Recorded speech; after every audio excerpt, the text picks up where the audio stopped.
So here I'm going to show you how to adjust sound and notification settings on Android.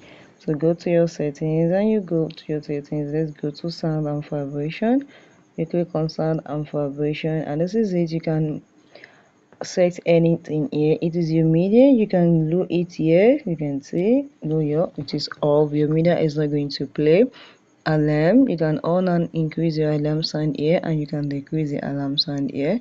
Your ringtone, now this is it. My ringtone is now, so I want to, you can see notification. If you don't want notification to hear and your sound of your WhatsApp, your Facebook, you don't want to hear any sound of it, this is where you manage your notification.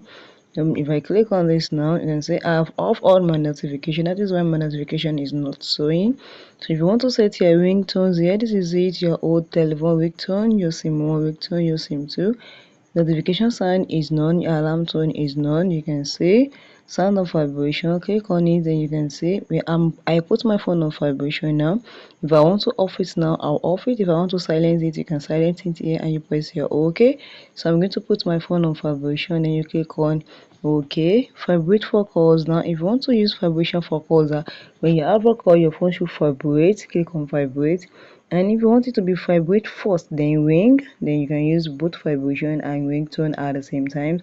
And if you don't want it to vibrate at all, just click on this never vibrate. It is very simple. So I'm going to put on always vibrate, and you press your OK, and this is it. You can adjust your sound and vibration very easily here. If you like this, if you enjoyed our video and it is very helpful to you, click the like button, share and comment.